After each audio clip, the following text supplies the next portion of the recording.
Don't let anybody make you think that God chose America as his divine, messianic force to be a sort of policeman of the whole world.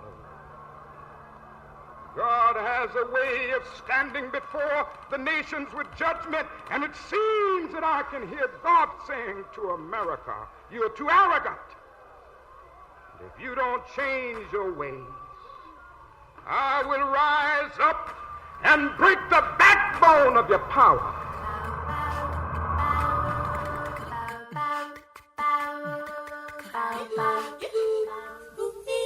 Otap, this is Femi, here with Freedom Now, and your ears are in tuned at high frequencies in a liberated zone. Freedom Now is a Pan-Africanist, global news outlet from coast to coast, dispelling the Western propaganda media and their all lies point of views. Freedom Now is devoted to relay true news, views, and proper clues to form solutions around freedom for the oppressed worldwide. Now, get relaxed, grab a pen, and phone a friend, because Freedom Now is set to begin to awaken deep sleepers dreaming about freedom now, within, in, freedom now, in.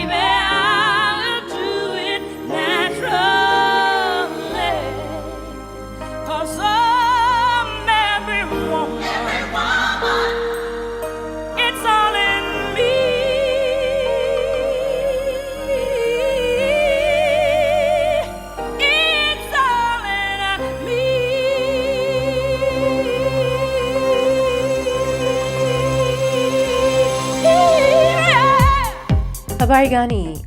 This is Sister Thage with Freedom Now's agenda for this Women's History Month, Saturday, March 2nd, 2024.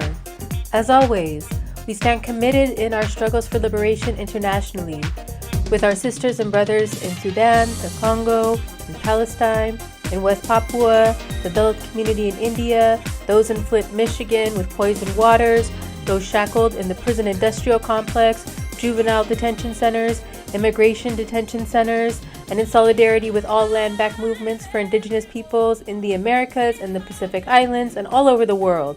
The list is long in our resistance to U.S. imperialism and their white supremacist allies harming Mother Earth and her children. We commence today's program with our sister Zione in the African Drumbeat Historical Calendar. Then, this hour, prolific author, radical historian, professor of African American Studies at the University of Houston, and Freedom Now co-producer, Dr. Gerald Horne interviews Dr. Lorna Lueker Zukas, professor of sociology at the National University in San Diego and author of the article The Women's War of 1929, which took place in Nigeria. And later in the hour, Dr. Horne interviews Dr. Christopher Michael Blakley, visiting assistant professor at Occidental College in Los Angeles and author of the book Empire of Brutality, Enslaved People and Animals in the British Atlantic World. We also want to announce that today, March 2nd, is an International Day of Solidarity for Palestine, where millions will march around the globe. The Los Angeles March is taking place today at 1 p.m. at LA City Hall at 200 Spring Street. If you are listening to our Freedom Now program today online, please go to the Instagram page for Answer Coalition to see where the march is happening near you anywhere in the world. They are happening all over today, March 2nd, this afternoon. The Los Angeles March starts at 1 p.m. Our music clip mix includes MLK, Zap Mama, prison radio commentary from Umi Abu-Jamal, Whitney Houston, McCoy Tyner, John Coltrane, Alice Coltrane, Ahmad Jamal, Central Park West, and more. So sit back, phone a friend, and as always we stand ready for revolution.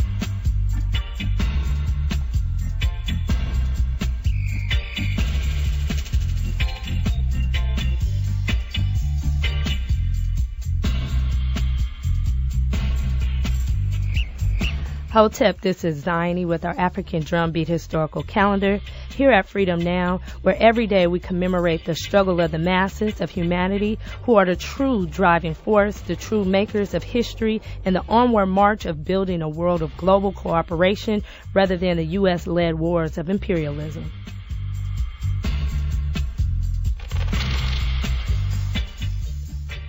March 4th, 1980. The Zimbabwe African Nation Union, ZANU, under Dr. Robert Mugabe, wins the Zimbabwe national election, thereby thrusting ZANU as the ruling party with the mandate to democratize the economy, including the land and mineral resources. ZANU's campaign at economic democratization is sabotaged by England and the U.S., leading to the militant seizures of land and businesses by former freedom fighters.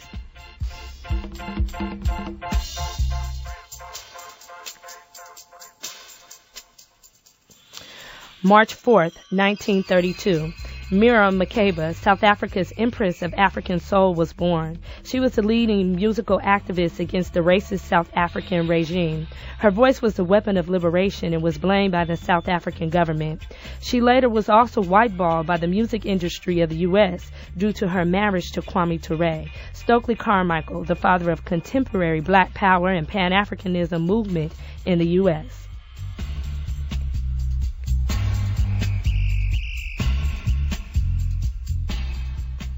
March 5th, 1871. Rosa Luxemburg, a leading European socialist, was born.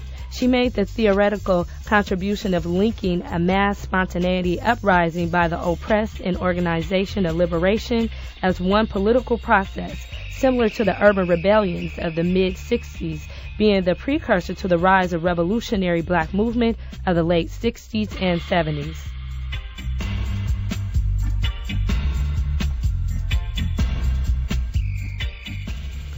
March 5th, 1968, Blowout.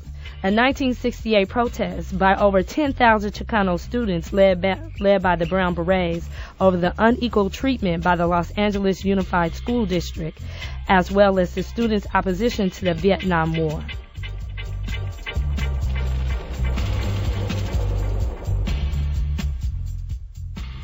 March 6, 1957, Ghana's Independence Day. Kwame Nkrumah and the Convention's People's Party, together with the Sudan, leads the contemporary stage of the decolonization movement backed by Western Europe and the United States. Nkrumah, at his inaugural address, states, "The liberation of Ghana is meaningless as long as any African nation." He proceeds to make Ghana the headquarters of the liberation movements of African worldwide, including the United States.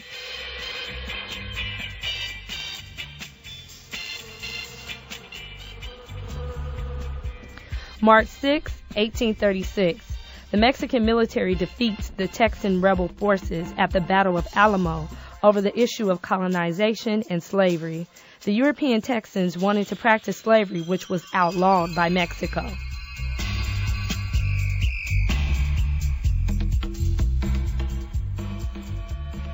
March 6, 1857. Dred Scott was a slave in the U.S. who sued unsuccessfully for his freedom. His case was based on the fact that he and his wife were treated as slaves in states that where slavery was illegal. The U.S. Supreme Court ruled that neither he nor any black person could claim citizenship in the U.S. since they were property, not people.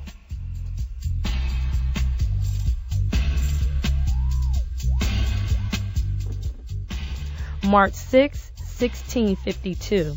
Dutch Calvinist settlers from Holland so-called discovered South Africa and so-called founded the IST, so-called permanent settlement at the Cape of Good Hopes, as if the indigenous people, the Hattonites, who have lived in this area for hundreds of thousands of years, did not exist.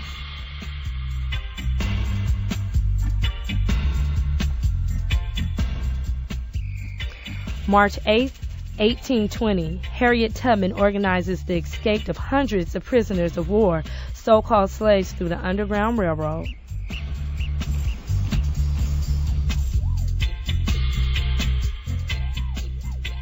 March 8, 1964, Malcolm X announced his split with the Nation of Islam to expand its political mission beyond the Islamic organization, with the founding of the Organization of African American Unity.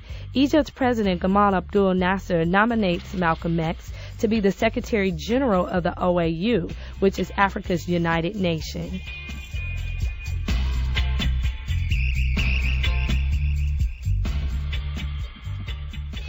March 8, 1920, International Women's Day proclaimed by the Socialist Party of America as a commemoration of the gallant struggle of overworking class women who were victimized by the rapid industrialization and exploitation of women in the clothing and textile factories. Demonstrations marking International Women's Day in Russia proved to be the first stage of the Russian Revolution in 1917.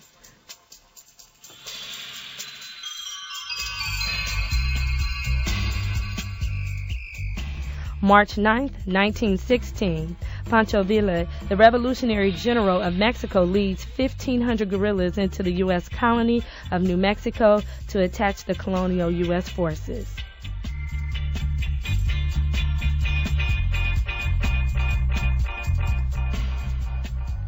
March 9, 1898. Paul Robeson, the son of a runaway slave, was born. He was a Renaissance man, excelled in football, basketball, baseball, and track, spoke over 20 languages, a movie star who played leading roles in over 20 films, traveled the world as a concert soloist and an outstanding civil rights leader and socialist, and had a passport taken from him by the U.S. government.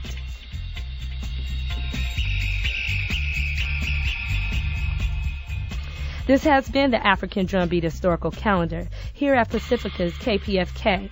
In this short time, we can only give a thumbball sketch of the heroic struggles and personalities of the oppressed. We encourage you to go on the web and Google any of the above-mentioned topics, or more progressively, join an organization that has a political and historical education component to begin the process of decolonizing our minds.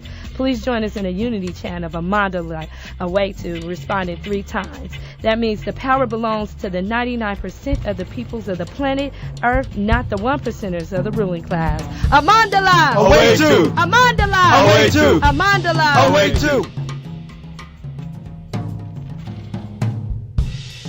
For Pacifica Radio, KPFK Los Angeles, this is Gerald Horne, and with me on the line is Lorna Lueker Zukas, Professor of Sociology at National University in San Diego, and author of the article, The Women's War of 1929, which can be found in the International Encyclopedia of Revolution and Protest. Thank you for joining us on Freedom Now, KPFK Los Angeles, Professor Zukas. Dr. Horne, it's a pleasure to be here with you today. Thank you. And thank you for joining us. So, what was the Women's War of 1929 in today's Nigeria, and why did you decide to write about it? I decided to write about the Women's War because I was very interested in the time, and my area of specialization is women's participation in the liberation struggle in Zimbabwe. And so I was looking to learn more about other women's struggles around Africa and, in fact, around the world. I also have written about women in the Vietnam struggle, and a few others. So this was one of them. The Women's War was a series of events that occurred in late 29 through early 1930, where women, out of frustration over rising taxes, but it was really more than that, and it's a long story, probably longer than we have today, but they were really protesting all of British colonialism. And the Women's War of 29 was not the first event. Women had been rioting and protesting almost continuously since 1924. But in 1929, when a tax collector who had been appointed by a local warrant chief showed up in her compound and said, "I'm going to count you, your animals, your pots, etc." the rumor, she realized that the rumor of women's taxation in Igbo land was no longer a rumor. It was really happening. And there's a little bit of backdrop to this in that the year before, men in Igbo land were taxed for the very first time, and they were told it was just because of road improvements and to make things better. And so they weren't happy, but they submitted to taxation. But the taxes were so high that women had to help contribute. And so they were already frustrated. So when the British decided to also tax women because of dropping prices of palm oil in the world market, they had already been talking about this and planning for it because the rumor had been around for months. And they jumped into action, and the woman who in November 2nd, Wani Arua was confronted by the tax collector.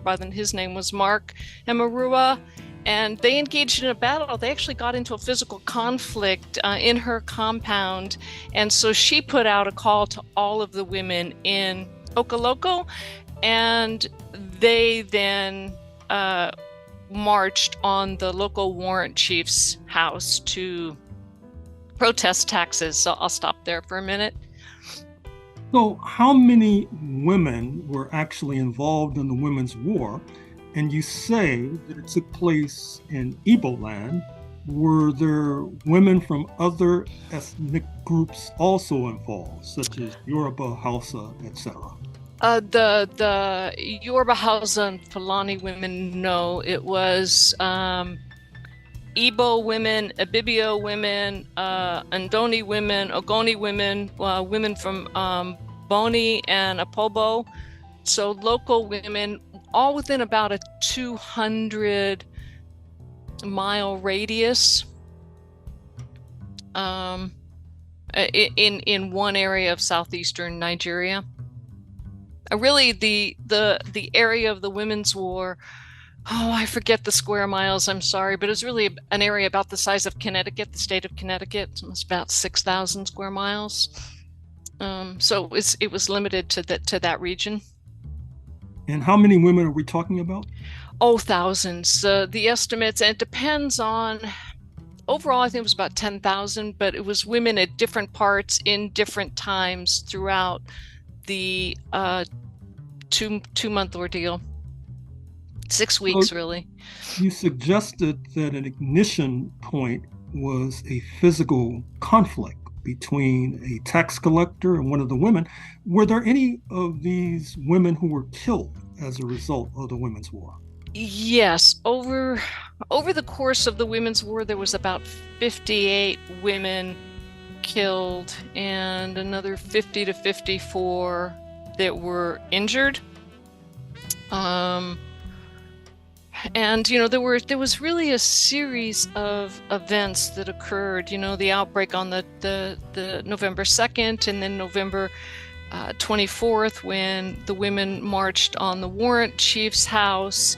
He had his men attack them because it was like, how dare you, women? Even though women had a perfectly culturally acceptable right to do this. There's a long history of women's activism, of course, in West Africa, but in Igbo women, between their economic power in the markets and their secret societies, women had a cultural practice known as, sitting on a man, and they would show up at his house, his compound, his place of work, and they could yell and scream and dance and tear the roof off his house to protest whatever he was doing that they didn't like. And it could have been something from simple as beating your wife to this warrant chief who was put in a position of power by the British government and was now trying to collect more taxes on women. Even though it was a British policy, he was the British mouthpiece that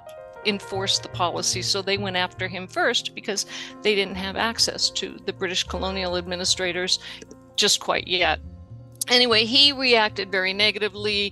He had his men attacked the women. One woman was stabbed with a spear. Another woman who was pregnant was injured, and she later miscarried, and that just fueled the fire.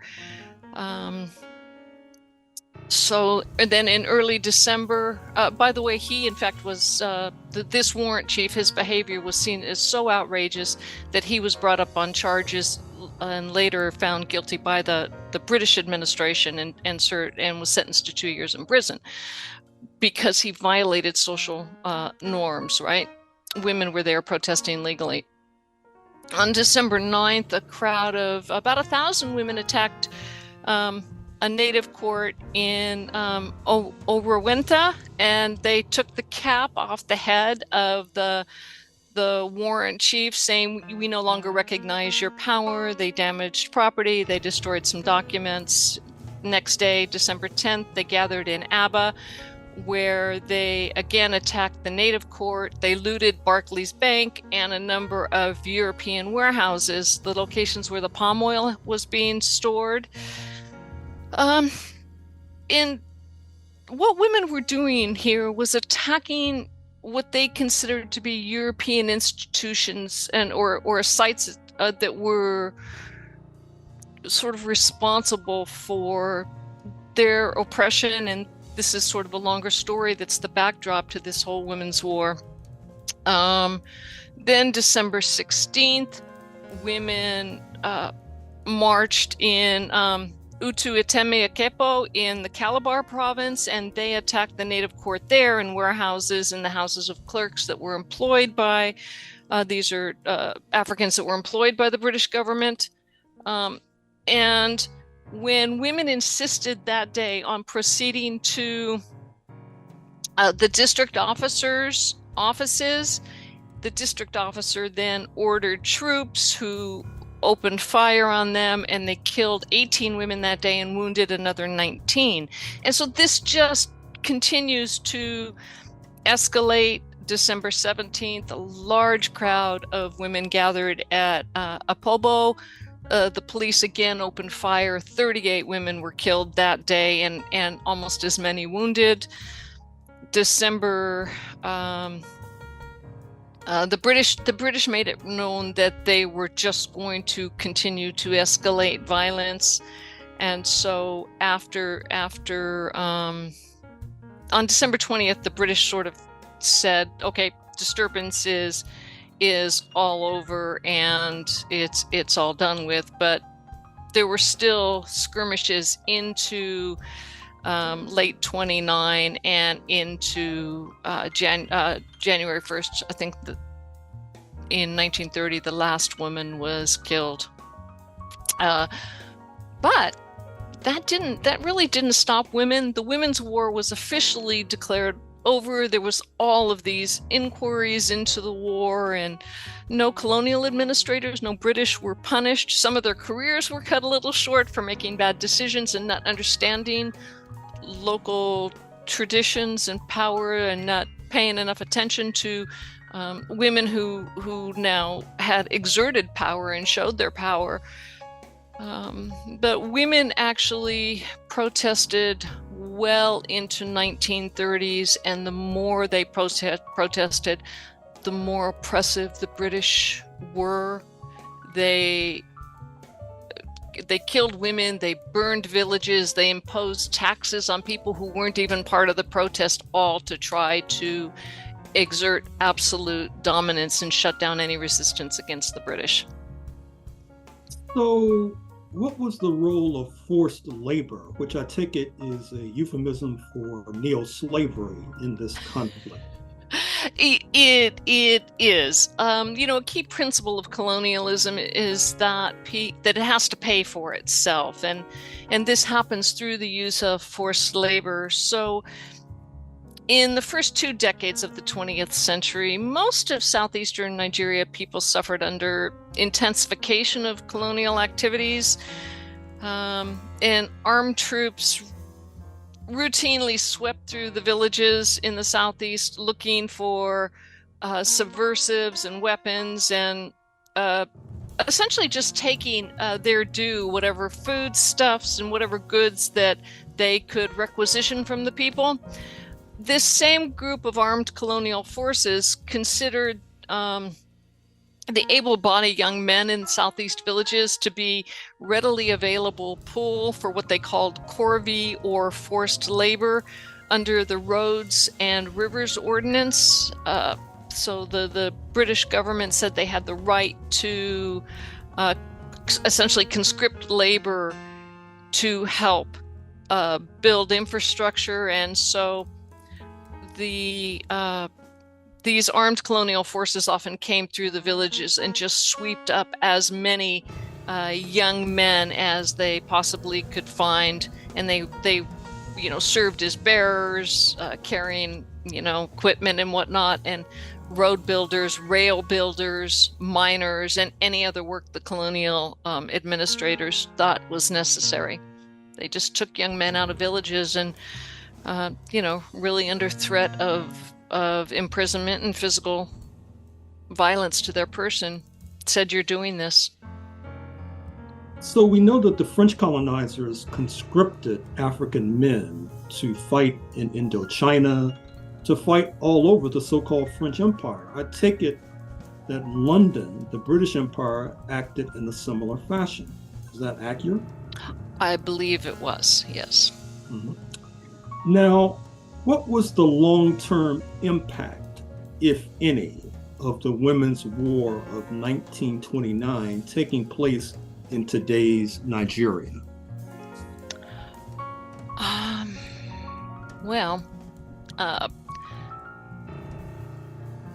Let me answer it. Can I answer it a little bit historically, and I'll get to today?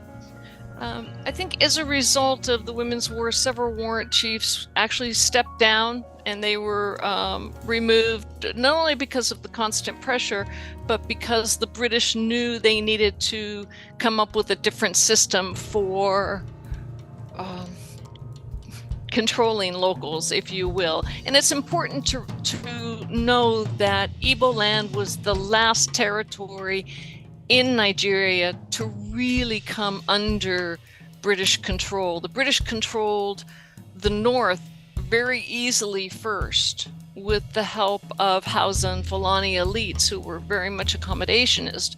The Igbo, because of their decentralized political structure, they were not easily controllable. And even if someone, they got a warrant chief, he came into the village, he told them what to do, they said, okay, very good. And as soon as they left, they went back to doing whatever they wanted to do. They saw this as a victory, the need to change the existing warrant chief structure as a victory. And most of the women's campaigns of 1929 most of the women in different areas received written promises that they would not be taxed. And so the women's taxation did not happen. Perhaps more importantly, this is that by 1933, the warrant system chief is completely replaced, putting into place a system of judges.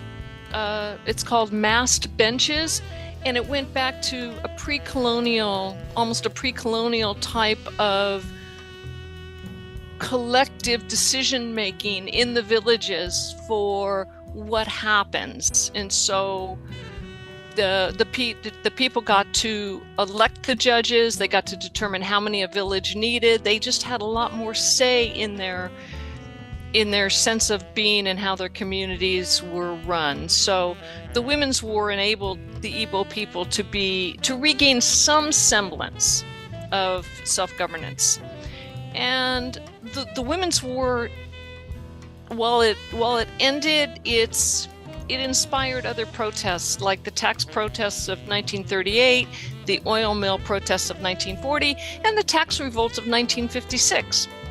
And then, in 2002 to 2003, there was a coalition of about 700 Nigerian women who occupied the Chevron Texaco export terminal and flow station. And they shut down a 450,000 barrel per day production facility because they were angry. They were protesting land pollution. They were protesting corporate greed. Nigeria, this area has a lot of oil. It's wealthy with oil revenues, and yet the people suffer. And so women were, seeking greater employment opportunities for local men. They wanted infrastructure resources like electricity and running water. They wanted better schools and living conditions.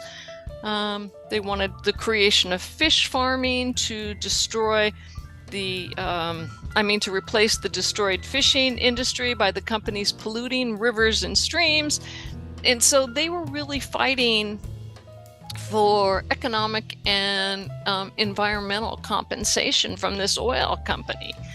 And that's traced back to the Women's War of 1929, and using this long tradition of women's power in Nigeria of protest. So, ultimately, the Women's War showed Igbo women and men that they do have power to protect their rights, their people's rights. So I think that,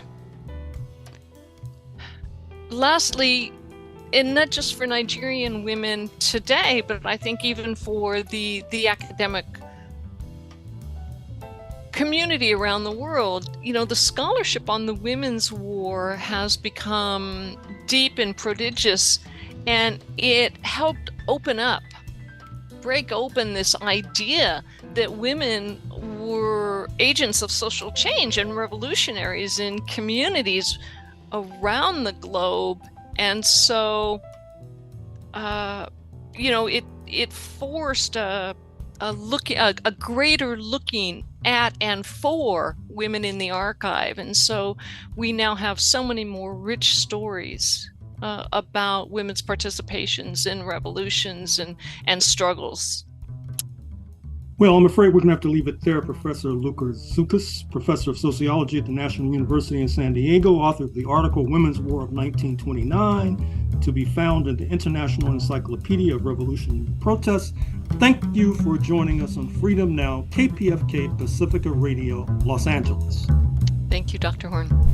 This is Sister Flora, and you are listening to Freedom Now at KPFK 90.7 FM in occupied Mexico, including Los Angeles, 98.7 FM Santa Barbara, 93.7 FM in San Diego, and streaming live on the web at kpfk.org. Today's program, as well as 10 prior editions, can be reheard at kpfk.org/audio archive, and scroll down to Freedom Now. From 12 to 1 p.m., following Freedom Now is her sister Assumpta, with Spotlight Africa addressing issues facing Mother Africa. For a truly alternative international perspective on world affairs, check out RTTV Russia, CCTV China, and online at Presna, Latina Cuba Telesur Venezuela, News 24 South Africa, and Press TV Iran. The politics of performance. What can be more frustrating than observing what politicians do or say? Like soap operas, we often see them giving a performance, in essence acting, and saying things that they really don't believe. This is especially so in this era of social media, and when cable channels provide access to special, isolated audiences. It may be true that we see and hear them, but in truth, they are strangers to us.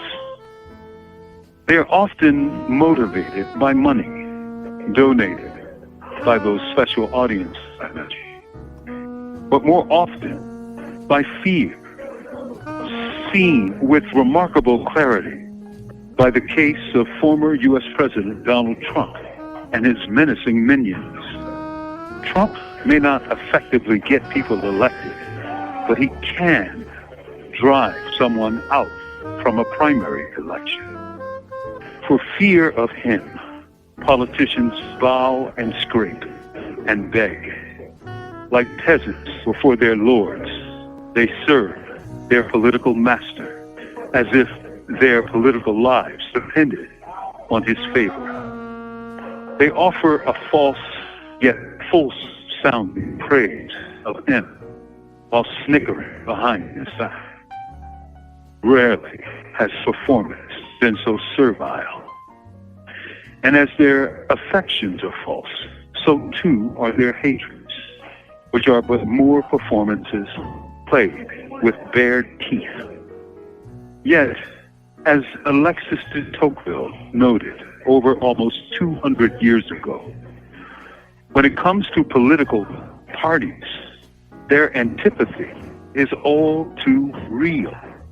De Tocqueville, who visited America in the 1830s, wrote as follows: "The parties by which the Union is menaced do not rest upon abstract principles, but upon temporal interests. These interests, disseminated in the provinces of so vast an empire, may be said to constitute rival nations rather than parties." Alexis de Tocqueville, Democracy in America. With love, not fear. This is Mumia Abu Jamal. These commentaries are recorded by Prison Radio. What inspired you to explore the idea of creating a nonprofit or public service organization while incarcerated? What inspired me to create a nonprofit was seeing kids in poverty, unloved, and misguided. To start an organization where the kids and adults in poverty, unloved, and misguided can go for guidance, protection, and peace, that would mean the world to me. I can also see it making the world a better place, because when a child is fed, clothed, sheltered, and guided properly, they're able to flourish multiple ways, becoming our next presidents, doctors, and philanthropists. Children are the future. What does it mean for you to learn how to establish your own public service organization or institution? It would mean everything to me, because humanity depends on it. I would love to help aid someone in need, adolescent or adult, to make a positive change within our community. How do you envision the conference topics assisting you in this process? Making amends. I envision creating a healthier space in our community to help people. The same people that I used to cause great pain towards. The conference will help aid me in multiple ways in addressing social issues within our poverty, within our school education, and within our communities. I would love to make amends to the children before they make those steps in becoming into prison. We will now continue with historian Professor Dr. Gerald Horne. For KPFK Pacifica Radio in Los Angeles, this is Gerald Horne for Freedom Now. And with me on the line is Christopher Michael Blakley, visiting assistant professor at Occidental College in Los Angeles and author of the book Empire of Brutality: Enslaved People and Animals in the British Atlantic World. Thank you for joining us on Freedom Now, KPFK Los Angeles, Christopher Michael Blakley.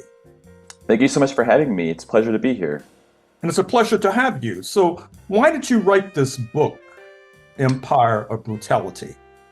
So Empire of Brutality is a environmental and material history of dehumanization through slavery in the British Atlantic world in the 17th and 18th centuries. And I think the book is useful in a few ways.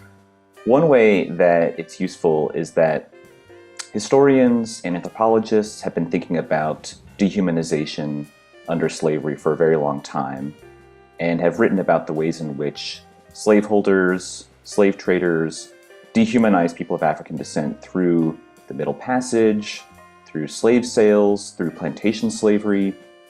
And it's been a kind of given that slaveholders did not believe that people of African descent were animals, but rather treated them as if they were animals, as part of a kind of a larger logic of colonial violence, of imperial building, and of sort of justifying slavery as a logic of labor and control.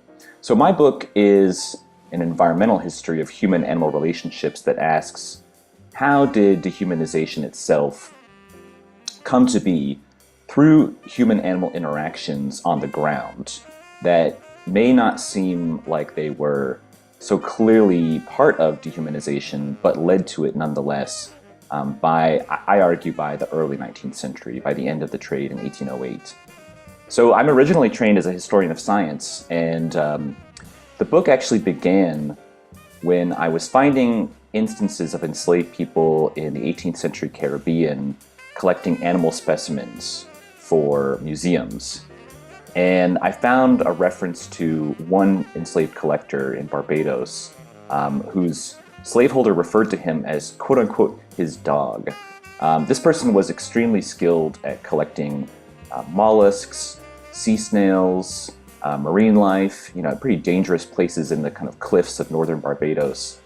So this was someone who had a lot of skill and did a lot of skilled labor in collecting animal specimens. And so that's where the book began, as I was interested in sort of just looking at these enslaved collectors, and then it kind of spiraled out from there when I started looking at the ways in which human-animal relations really shaped the Atlantic slave trade in West Africa, plantation slavery in the Chesapeake and the American Southeast and the Caribbean. But then also I end the book by looking at the ways in which enslaved people resisted this dehumanization by stealing animals, killing animals for food, thinking about animals. And I have a final concluding chapter on enslaved people stealing horses to escape plantations and ride away, which I argue is a real intellectual critique of slavery as a vision of kind of human and animal mastery. So I argue that when enslaved people took the reins and unseated their masters from their horses, it was not only a physical act of resistance, but an intellectual critique. Now, speaking of dehumanization, it reminds me of a Hollywood movie of some years ago called White Dog, starring the late Black actor Paul Winfield. And it's a story about how these white supremacists train dogs to attack Black people. And there's a hopeful coda insofar as the dog is taught to unlearn anti-Blackness. And I think the audience is supposed to infer that the same can happen to humans. We also recall that in the mid-19th century, the US president, Zachary Taylor, was notorious for importing bloodhounds from then slave-infested Cuba in order to track down runaway Africans. Can you talk to us about the relationship of enslaved people to dogs, and perhaps even a coda on the relationship of Black people to dogs today? Yeah, that's a great question. So dogs do feature in my book pretty prominently. I actually opened the book with a letter from 1723 written by a group of enslaved women and men from Virginia to the Bishop of London, the Archbishop of London. And they specifically write in this letter that slaveholding and slavery has reduced them to the status of dogs as opposed to fully human subjects. And I argue that these people probably were corralled by Newfoundland dogs through the slave trade on the coast of West Africa. They probably saw lap dogs in the homes of their enslavers, who were sometimes very wealthy people with aristocratic pretensions. And then also, of course, many of these people would have been at times escaping plantation slavery and eluding those kinds of bloodhounds that you talked about.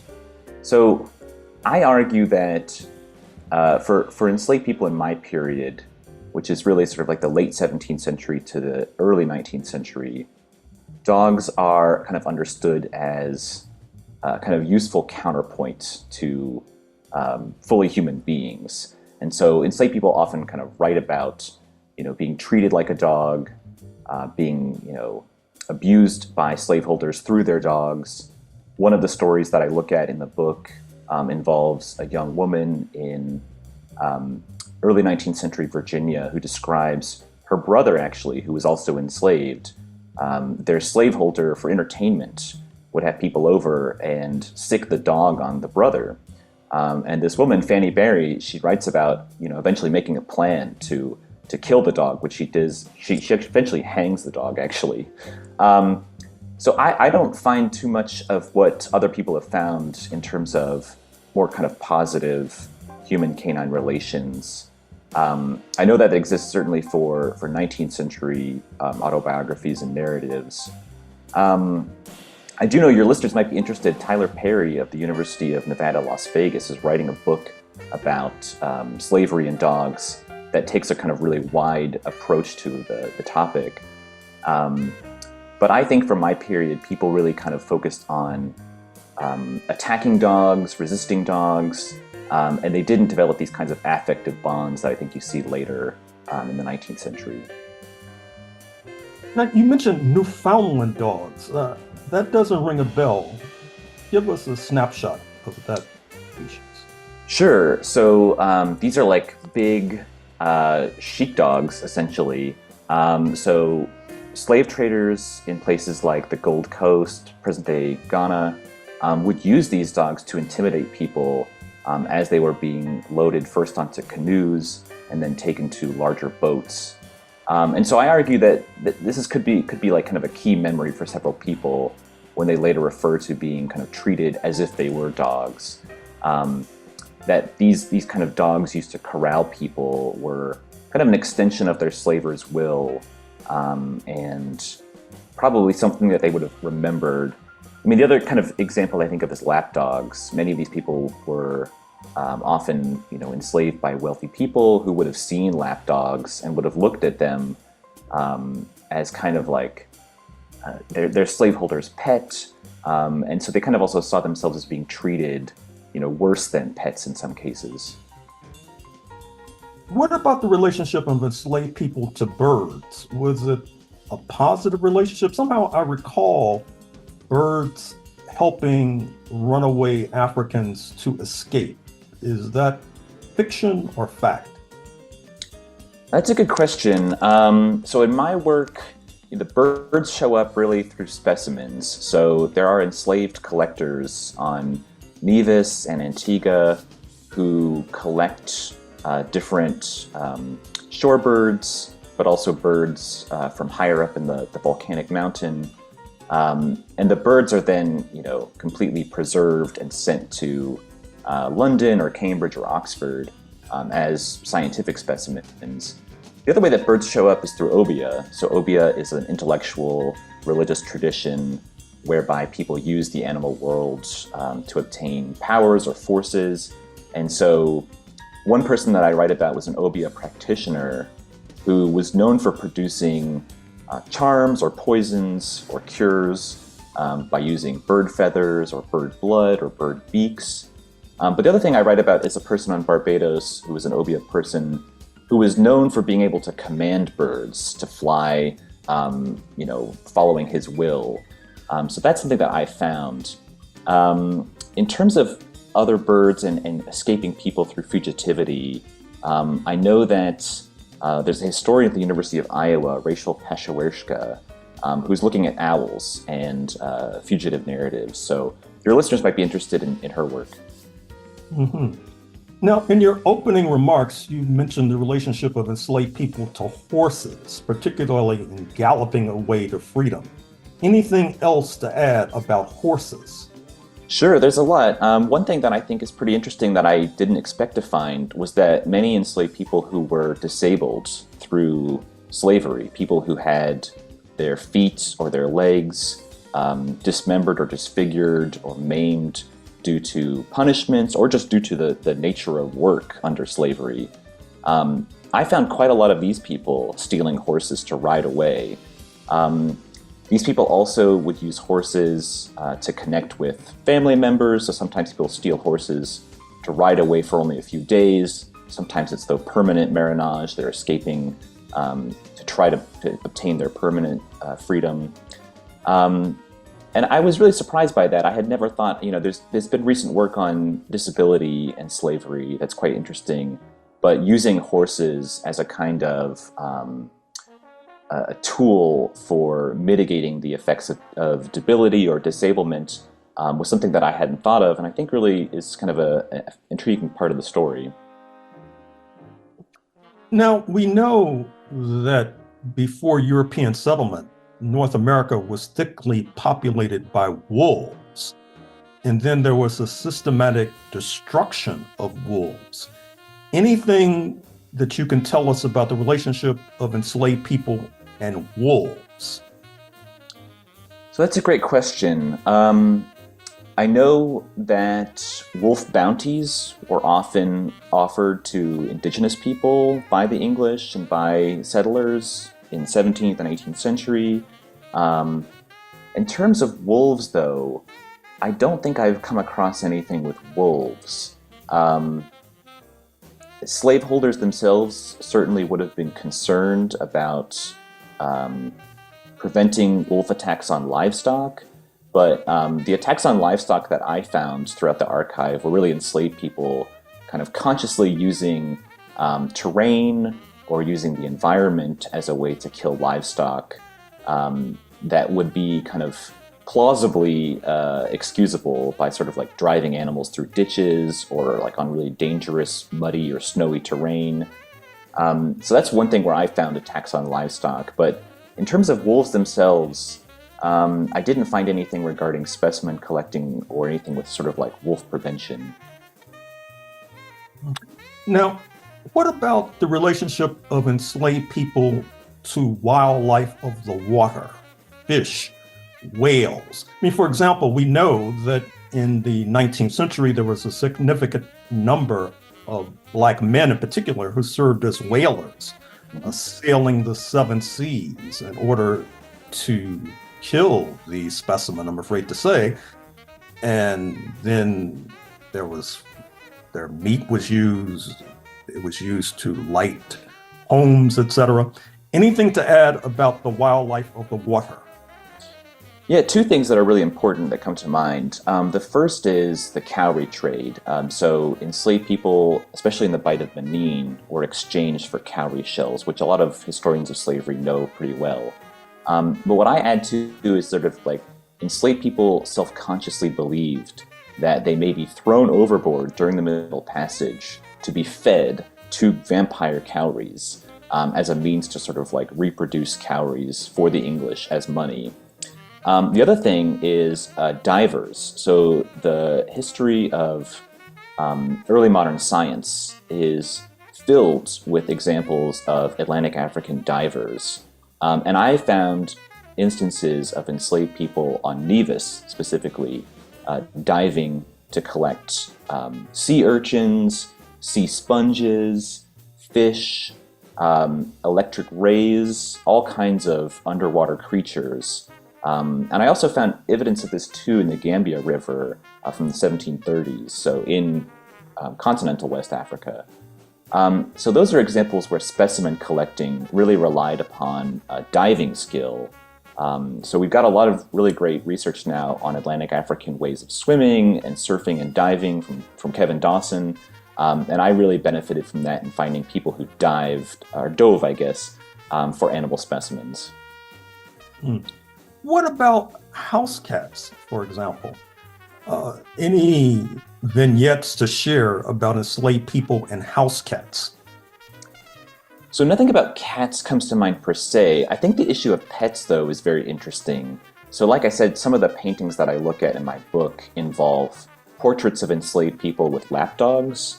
So slaveholders would have themselves portrayed with pets who are often lapdogs or parrots.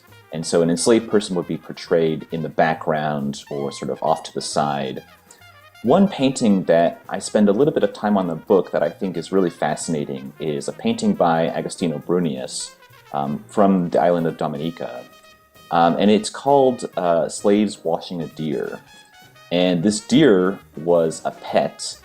Deer were kept as pets among aristocratic families both in Virginia and in the Caribbean. And it's a really beautiful painting. It's a group of enslaved people washing this deer. And I kind of wanted to know, are these people feeling a real animosity towards the pets of their slaveholders who are being treated much better than they are? Or is there a potential there for thinking about the ways in which they might care or or like animals like these pets, like pet deer especially, in a way that doesn't necessarily fit what we would expect to think.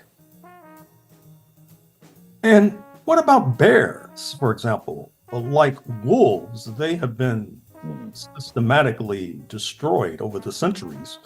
But what about during your chronology? Any vignettes to share about enslaved people and bears? One thing that comes to mind is actually some of the earliest descriptions of people of West Africa from the early 16th century in English archives. So there is one description of the devil, actually, from Tudor England that describes the devil, Satan, as having, different body parts, like a lion, or I think a part like a bear, like either a bear's claws, but then also the writer says like the skin of a person of African descent.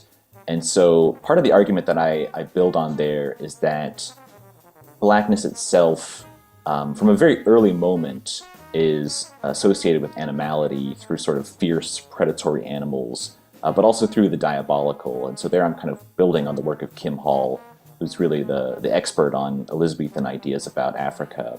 But that's where bears kind of come into this description of people of African descent being connected to the devil and to dangerous, kind of fierce, wild animals like bears. Finally, Christopher Michael Blakley, visiting assistant professor at Occidental College in Los Angeles, author of the book Empire, Brutality, Enslaved People and Animals in the British Atlantic World. In your future research, are you continuing this thread or are you diverging in another direction? I'm changing gears. I'm starting a project on sensory history, history of the emotions, and science in the early 19th century. But there is a kind of continuing thread there, which is I'm looking at the ways in which Americans used ideas about the senses and emotions as a means to categorize people from the Pacific Ocean and from Latin America as racially different through not purely ideas about skin color or facial features, but through sensory qualities like smell, sound, taste, and touch. You document that through memoirs and diaries, newspapers, etc.? So I'm looking actually at scientists' writings and the ways in which they describe people. For example, in the 1830s and 40s, scientists traveling to Fiji describe people in Fiji as having, an extremely physiologically unique odor that is foul, rough skin, being kind of like excessively loud, and also kind of having sensory qualities that are seen as kind of unrefined or quote unquote savage. And so I argue that race science really developed through these ideas about the senses as much as they did through purely sort of the visual logic of skin color. Well, I'm afraid we're going to have to leave it there. Professor Blakley, author of the book Empire, Brutality, Enslaved People and Animals in the British Atlantic World. Thank you for joining us on Freedom Now, KPFK, Los Angeles. Thank you so much for having me. I really appreciate it. It's been great to be here. And in closing, we'd like to thank our guests. Thank you, Dr. Lorna Lueker Zukas. Thank you, Dr. Christopher Michael Blakley. Thank you to our producers, Dr. Gerald Horne, Sister Flora, Sister Femi, Brother Brandon, our board op Wendell. Thank you, Mark Maxwell, and all those who made today's program possible. Please stay tuned for our Sister Assumpta coming up next with Spotlight Africa, addressing issues facing Mother Africa. Signing off for Freedom Now, this is Sister Thage, and until next week, as always, we stand ready for revolution.